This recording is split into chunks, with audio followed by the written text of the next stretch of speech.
Hi, good morning. My name is T. Smallin. I thought I'd start us off with some soothing sounds. I hope you enjoyed that. I am so grateful to be here with you this morning. I hope you are well. I hope your loved ones are well. A little bit about me. I am the director and founder of the Alar Institute. It's a school focused on the science of connection. And our curriculum is based in emotional intelligence, applied neuroscience, and mindfulness. We mostly work with adults, sometimes we work with kids as well.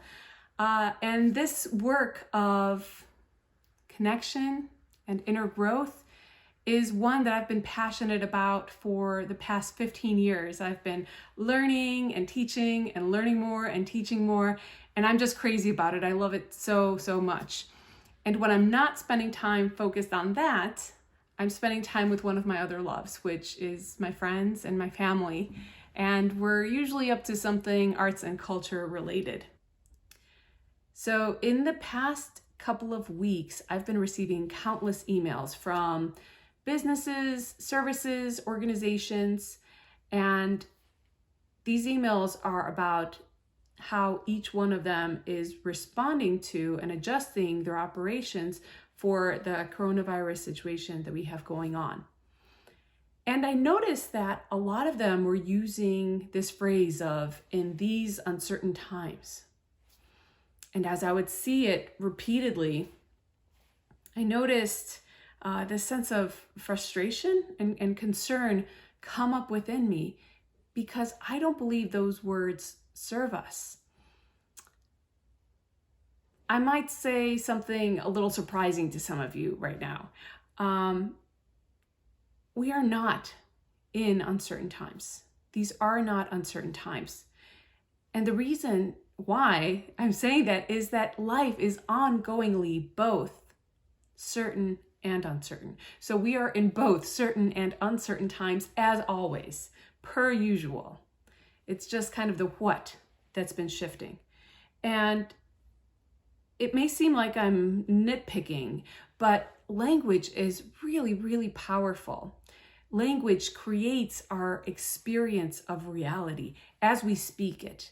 So the more that I repeat in these uncertain times, there's a certain tone that's taking on. There's a certain sensation, a certain feeling that arises within us because the fear aspect of uncertainty is very alive as we say that.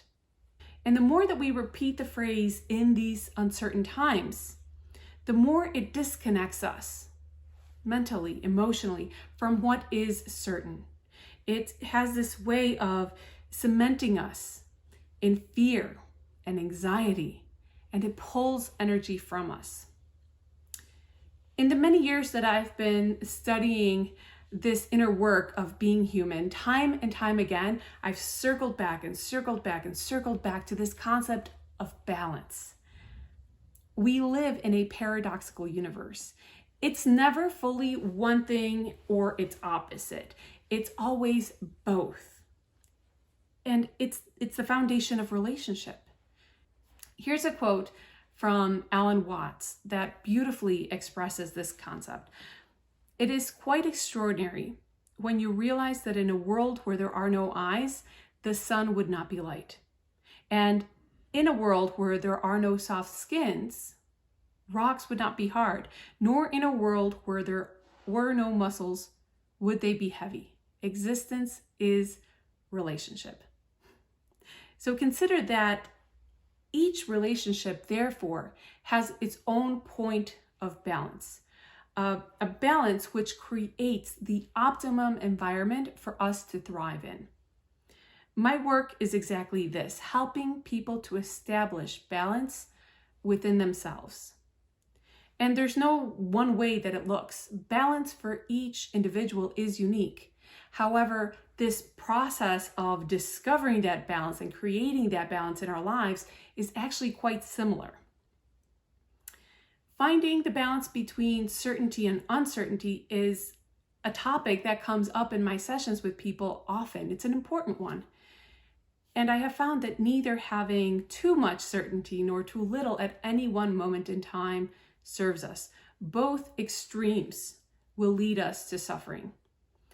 When there is too much certainty, it can feel like a life sentence, like boredom or despair, and it can keep us from taking the kind of risks that bring great rewards. It can also keep us from prioritizing what really matters most to us. And therefore, in this way, having too much certainty can keep us and our lives quite small. And when there is too much uncertainty, well, now it can feel like overwhelming fear and anxiety or panic. It can prevent us from connecting with our strength and our confidence, or realizing the power that we innately have to respond to life with intention and purpose. When we're thinking about objects, it's easy to think of it as a two-sided scale. And if we're to put a certain amount of items on this side and a certain amount of items on this side, we can find a point of balance and it'll be static. Once that balance has been attained, it is unchanging, it is static. However, when it comes to living life, it is not this way. It is not found in a fixed point. And that's because life is dynamic. It's constantly shifting and changing. And so for humans, balance is something established for a moment and then lost, and then established and then lost, and then found again and then lost, and then found again and then lost, and so on. And it creates this ongoing dance as we find it and lose it. And it's one that we can become better and better skilled at, so that when we're out of balance, we're not like tipping the scales so drastically.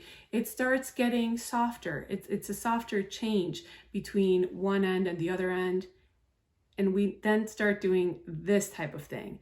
When we're skilled at finding balance in our life, it's a little dance. When we're unskilled at it, it like really goes to an extreme and we feel really out of balance, and then we'll swing the pendulum in the other direction, and then we'll be really out of balance in this way. So being skilled at establishing balance means knowing how to dance with it, knowing how to ebb and flow and have a sense of gentleness, of ease between what we're fluctuating. Both certainty and uncertainty are important. And so learning to dance with them both supports our growth. Their simultaneous presence allows us to experience the best of ourselves and the world around us. So it enables us to have the results of each, the benefits of each. So if we take a look at the benefits of certainty, it's that we are able to connect with our strength and confidence and peace. And if we take a look at the benefits of uncertainty, it allows us to dream and reach and take action. And when we have that balance, we have both of those things. We have all the benefits at once.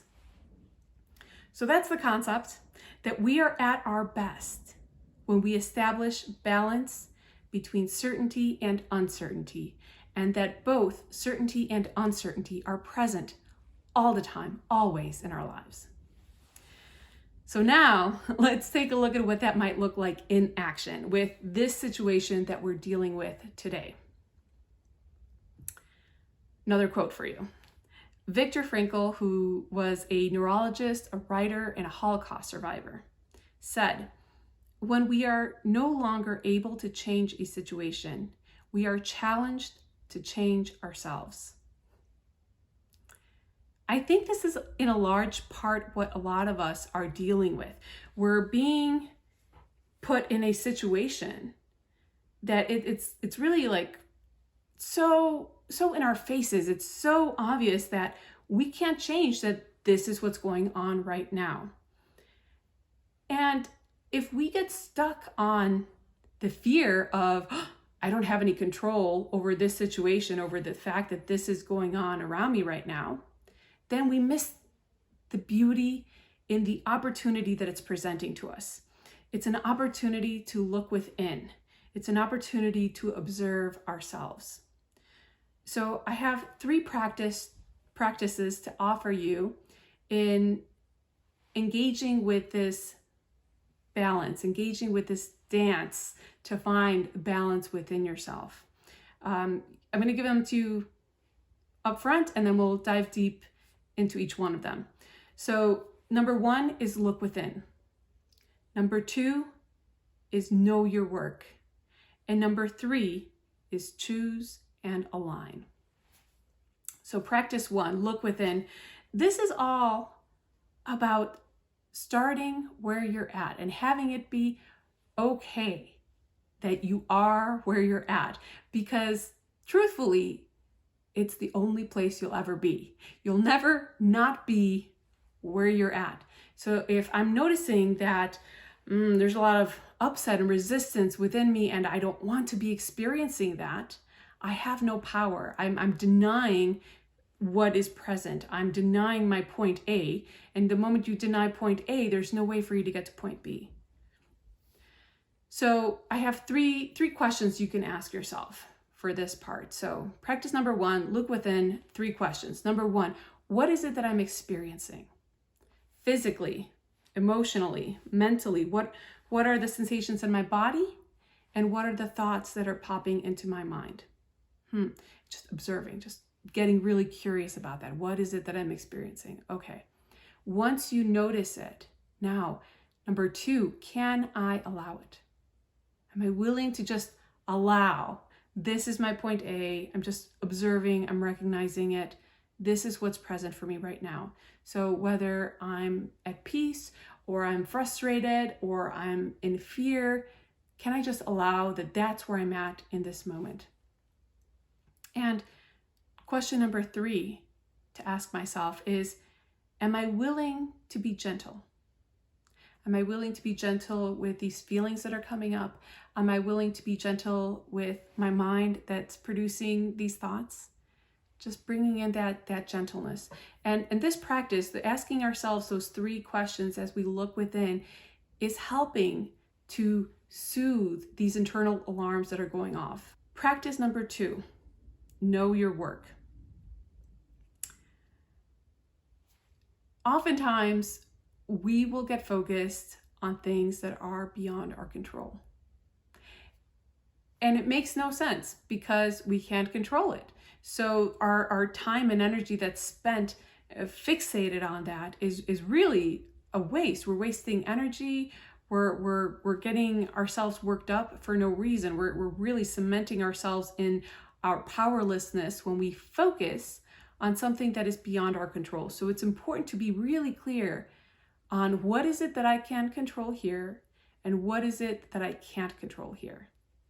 And when I know what I can control, I know what my work is.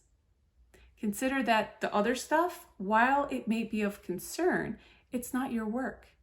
So let's take a look at what are some of these things, right? So things I can't control, others' thoughts and others' behaviors. I can't control that. I can't. I might be able to influence it, but I can't control it.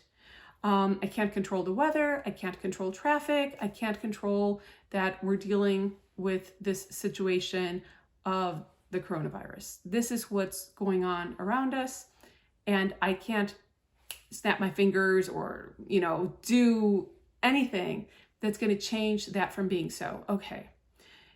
What can I control? Well, I can control my own actions. I can control what I focus on. I can control the way that I respond. And it's powerful, powerful stuff. I can start taking a look at those things. So 3 questions here. We have something pop up within us. I'm going to ask, can I control that? If the answer is yes, I'm going to then take a look at, okay, well then what is there for me to do? What is the action I can take that will contribute to that? And if the answer is no, I'm going to ask myself, can I give myself permission to let it go? If I cannot control it, am I willing to let it go? Can I give myself permission to let it go? So that's practice number 2, know your own work. Keep your eyes on your own paper. If it's not for you, allow the universe to take it on. Practice number 3 is choose and align. Consider that for each of us, we are the source of our experience of life. We live in the experience of what we focus upon. So I want you to take a moment to reflect upon what you value. I'm gonna list a few different values. There's things like resilience, peace, self-expression, compassion, inclusion, and so on. I want you to take a moment and take a look at that list. And I know there are a lot of great ones, but I would really encourage you to choose one for your day. And you could do this as a practice every day. Just choose one value to focus on. Having this value in mind and knowing that this is something that you chose, that matters to you, it'll help to stabilize you, it'll help ground you. Throughout the day then, once you've chosen your value, throughout the day, you're going to practice aligning your thoughts to that value. So for example, if the value I've chosen is resilience, and during my day, I notice the thought, I hate not being able to get together with my friends right now in person. I can ask myself, how can I bring resilience, my value, to this thought? And that can look like, I'm noticing how important connection is to me. I really, really appreciate connection. And even though I know physical touch is important, I know that connection itself can look many different ways. And in the face of something I dislike, how can I use resilience, my resilience, to really empower me to find a way to make what matters most to me actually happen? How can I utilize my resilience in this moment to really empower me to find a way to connect with people? So that's kind of what it looks like. It's really a lot of this work of gently having a conversation with yourself, of talking with your thoughts that are popping into your mind and not bringing the sense of calm, of peace, of balance, of centeredness. So to recap once again, the 3 practices are: number 1, look within; number 2, know your work; and number 3, choose and align. I don't believe in coincidence or anything in life happening to us. I believe life happens for us and that the universe always supports our never-ending growth. Here's an empowering mantra for you to try out. I am the source of my experience of life. I am the source of my experience of life. May these practices bring you peace and bring you closer to knowing your own power. If you have any questions or comments, please feel free to reach out. I'd really love to hear from you. My email is tsmallon@gmail.com. That's TISSEMALLON@gmail.com. And if you'd like to learn more about the Alar Institute, you can check out our website at alarinstitute.org. That's ELAR institute.org. Thank you for joining me. Thank you for listening. Thank you for being who you are. And remember that you are exactly where you need to be, that all is well, and that it is important, so important to have fun along the way. With love and peace, I thank you.